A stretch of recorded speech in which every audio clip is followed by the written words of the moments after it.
Olá pessoal, boa noite, tudo bem? Hoje, dia 22 de junho de 2020, agora às 8 horas e 21 minutos.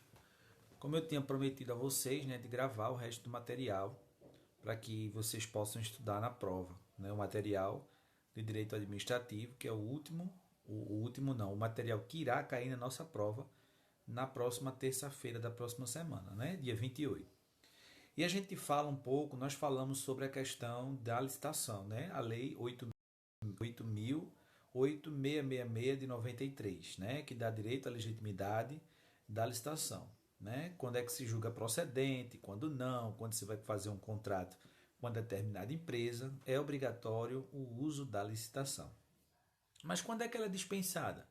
Quando se dispensa a licitação, ela só pode ser realizada nos expressos previstos na lei.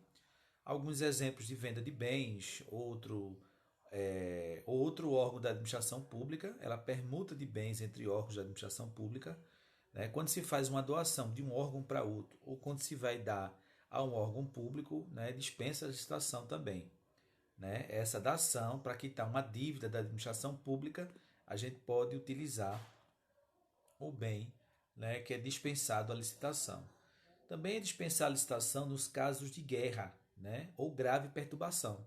Então a gente não precisa pedir, né? Vamos dizer assim, esses acontecimentos que ocorreram recentemente, que eu espero que não ocasione novamente calamidade pública, né? Em casos de calamidade pública é dispensado licitação, né? Quando a União tiver que intervir no domínio econômico para regular os preços e normalizar o abastecimento, também dispensa-se licitação. Nos casos de emergência ou calamidade pública, né? Em situação de guerra iminente, calamidade pública, emergência, decretar estado de emergência, né? É dispensado licitação, porque o recurso ele é liberado automaticamente, porque se tem um parecer jurídico e técnico que comprova reais situações, né?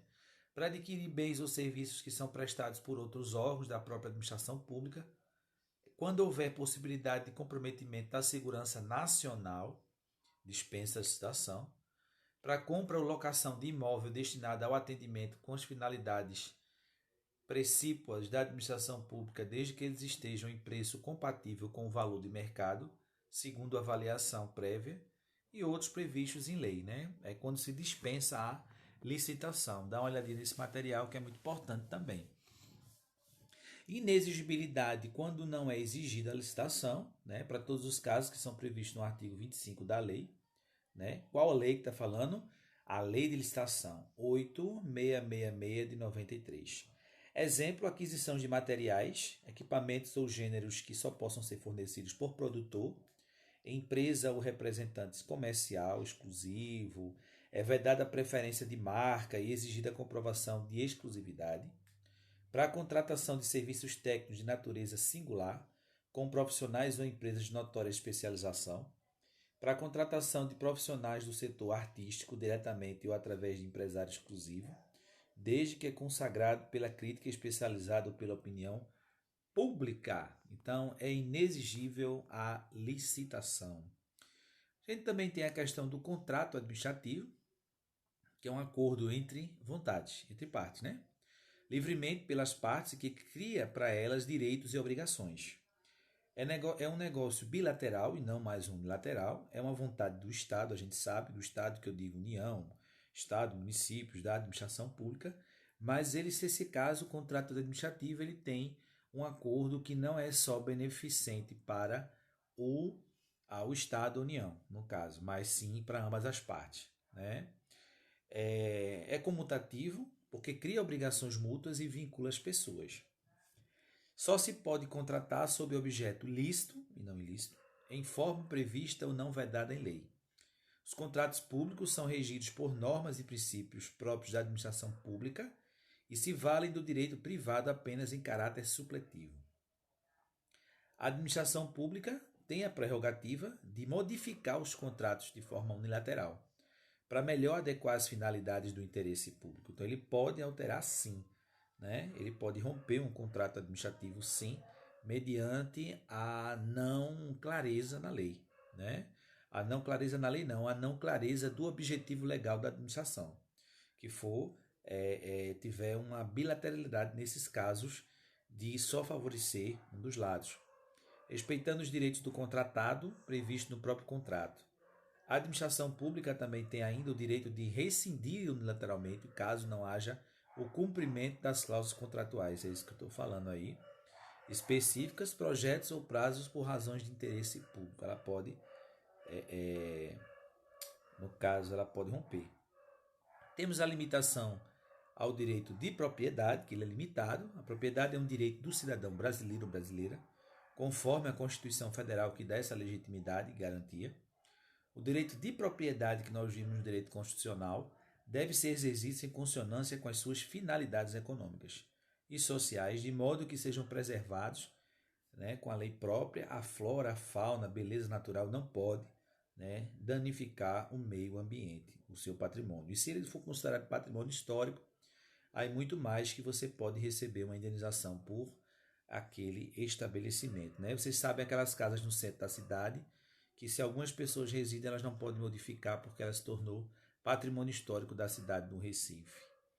Mas o proprietário pode ser desapropriado por necessidade, utilidade pública ou interesse social, bem como a requisição em caso de perigo público eminente. Né? Vamos dizer assim, aqui onde eu moro, em Jaboatão, muitas casas aqui elas tiveram que ser afastadas porque ali ia passar o metrô. Essas famílias foram indenizadas. Logo, né, isso é interesse público e social, né? A questão do deslocamento da comunidade. Existem os meios de intervenção no direito de propriedade, como a requisição e a ocupação temporária. A requisição, quando o poder público, no caso de urgência, utiliza de bens particulares, móveis ou imóveis, sem necessidade de autorização judicial de forma transitória. Então, ela precisa, então ela faz a requisição para a solicitação. Tem a ocupação temporária, que é a utilização transitória, remunerada ou gratuita, de bens particulares pelo poder público para execução de obras, serviços ou atividades públicas de interesse público. Normalmente ocorre para o depósito de equipamentos, né? Aluga-se galpões ou se pega, se utiliza para a realização de obras e serviços que nas vizinhanças de propriedade particular. Né? Muitas vezes acontece isso. Limitação administrativa é toda imposição geral e gratuita unilateral de ordem pública que condiciona o exercício dos direitos ou atividades particulares às exigências do bem-estar social, como um rodízio de veículos. Então, ela pode fazer a limitação para poder evitar o máximo fluxo de veículos na cidade. Jaboatão, Piedade, Jaboatão que eu digo não, Recife, a gente ainda não teve, mas ia existir sim essa limitação administrativa para reduzir, né, de forma unilateral, condicionar a população e evitar o número de gases poluentes de fluxo de carros circulando. Ia começar a fazer essa circulação por placas, né? Vamos dizer, hoje sai a placa de 0, 0 e 9, amanhã 1 e 7 e assim vai, né? Poderia sim, essa limitação administrativa, ela é condicionada sim por lei e é um interesse e ele tem respaldo no direito administrativo. Servidão é o ônus real do uso imposto pela administração pública à propriedade particular para assegurar a realização e a conservação de obras e serviços públicos ou de utilidade pública mediante indenização dos prejuízos efetivamente suportados pelo proprietário.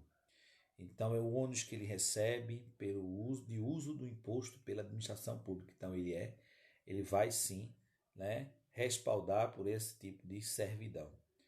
O tombamento é uma forma de garantir uma determinada propriedade que fique protegida pelo patrimônio cultural brasileiro. Então, aquele edifício, aquela casa, ela é tombada. O tombamento obriga o proprietário a conservar o bem, a aceitar a fiscalização do poder público. Impede que as obras retirem a visibilidade do bem tombado e atribui o direito de indenização pelas despesas extraordinárias realizadas pela conservação do patrimônio que se torna público. Então, ele cultural, aquele estabelecimento, ele é tombado. A desapropriação é a transferência compulsória da propriedade particular pública de entidade de grau inferior para o superior para o poder público. Pode utilizar necessidade pública ou por interesse social, mediante prévia e justa indenização. É aquilo que eu falei. Então, as pessoas podem ser desapropriadas, mas serão indenizadas.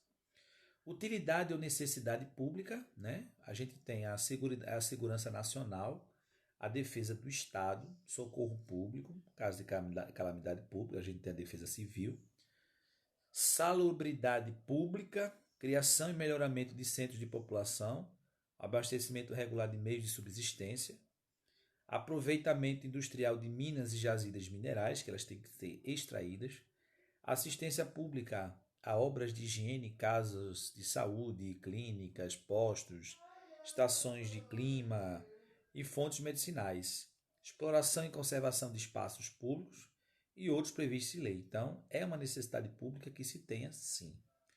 Interesse social para fins de reforma agrária, o imóvel rural, que não esteja cumprindo sua função social, no caso, alguns alimentos que você vende, alguns deles que sobram, você precisa doar para as famílias, né, em necessidade de vulnerabilidade social. Então, elas não serão desapropriadas, né, para esse fim. A pequena e média propriedade, conforme definição legal e propriedade produtiva, você ceder uma parte da propriedade para que abasteça ao interesse social de outras famílias, tendo em vista que você é como se você tivesse a mais. Função social da propriedade, às vezes na rural ela tem uma função. Função social da propriedade é cumprida quando a propriedade rural atende os critérios e graus de exigência estabelecidos em lei. Os requisitos: o aproveitamento racional e adequado, utilização adequada dos recursos naturais disponíveis para a preservação do meio ambiente, em observância das disposições que regulam as relações de trabalho, com que se trabalha, né? E a exploração do que favoreça o bem-estar das proprietárias dos trabalhadores. E a gente vem à questão dos bens públicos. O que são bens públicos? Né? É o uso comum do povo, tais como rios, mares, estradas, praças, ruas, né, parques, são bens públicos. O uso especial, tais como edifícios ou terrenos destinados a serviço ou estabelecimento da administração federal, estadual, territorial ou municipal, inclusive as autarquias.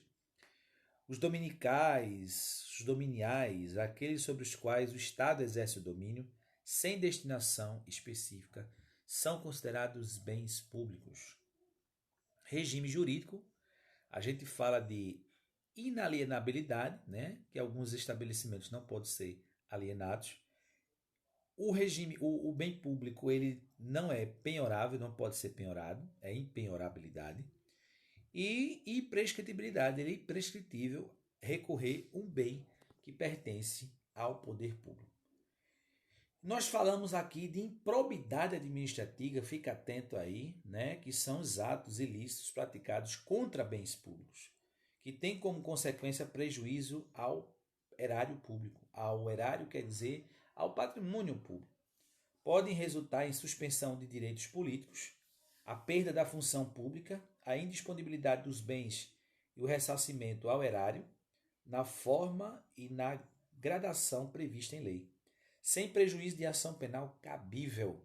Né? Vamos dizer assim, quando a gente tem esses governantes que utilizam do patrimônio público, utiliza do recurso público, né, que é através da arrecadação de impostos, em benefício próprio. E aí, quando ele é condenado, às vezes no período eleitoral, que é descoberto, né, utilização de dinheiro público em contas no exterior, ou utilizando do patrimônio público como patrimônio particular, você perde, né, os seus direitos políticos, né, que é suspenso, e você pode ficar realmente ou inelegível se você já estiver na função, no cargo que está exercendo, dependendo se for deputado, prefeito, vereador, governador, senador e assim vai, né?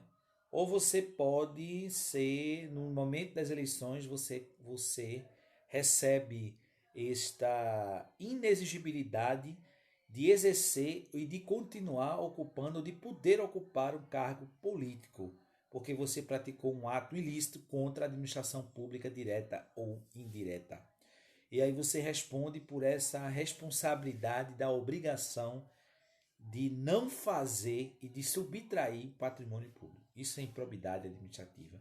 Quando você vê assim um governante dizer que ele ficou inelegível por improbidade administrativa, é porque ele utilizou de atos ilícitos que foram praticados contra o patrimônio público ou contra o bem público. Ok, meu povo? Então o conteúdo foi concluído e até lá, até dia 28, excelente prova. Um beijo do gordo para vocês e até a vitória.